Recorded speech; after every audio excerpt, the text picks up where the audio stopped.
আজ তোমাদের বলবো কুবের ঠাকুর আর গণেশ দাদার গল্প। কুবের দেব স্বর্গের এমন এক দেবতা যার কাছে অনেক ধন সম্পত্তি ছিল, কিন্তু সেই নিয়ে তার প্রচুর অহংকার ছিল।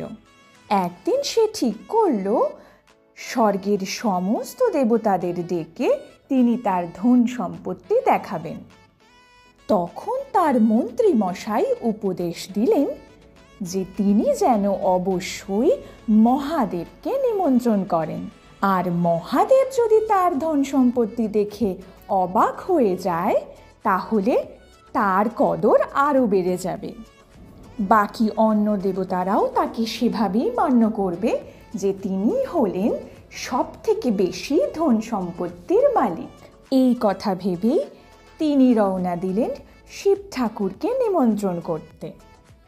কিন্তু কুবের আর তার মন্ত্রীর এই আলোচনা মহাদেব দিব্য দৃষ্টি দিয়ে আগেই দেখে ফেলেন। তাই মহাদেবের কাছে যখন কুবের দেব নিমন্ত্রণ করতে এলেন তখন মহাদেব বললেন, আমি শ্মশানবাসী, আমি অত বড় প্রাসাদে গিয়ে কি করব, আমি যাব না। কিন্তু কুবের দেব তো ছাড়বেন না।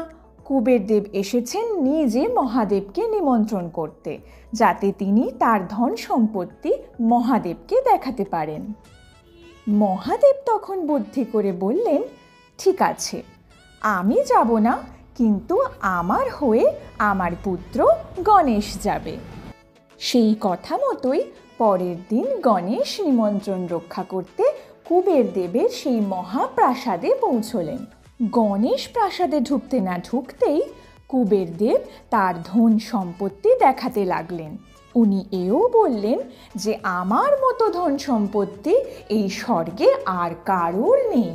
তার বারবার একই কথা বলাতে গণেশের সন্দেহ হলো, আর গণেশ তখন বুঝতে পারল কেন মহাদেব তাকে এখানে পাঠিয়েছে। এবার খেতে বসে গণেশ তো লাড্ডু খেয়ে যাচ্ছে। কুবের দেব ওনাকে বলছেন যে তুমি বাবা গণেশ আরও খাও, আমার খাদ্য ভাণ্ডার কখনো ফুরোবে না, তুমি খেতে থাকো মন ভরে। গণেশ যতই খাচ্ছে খাবার ফুরিয়ে আসছে, কিন্তু গণেশের পেট ভরছে না।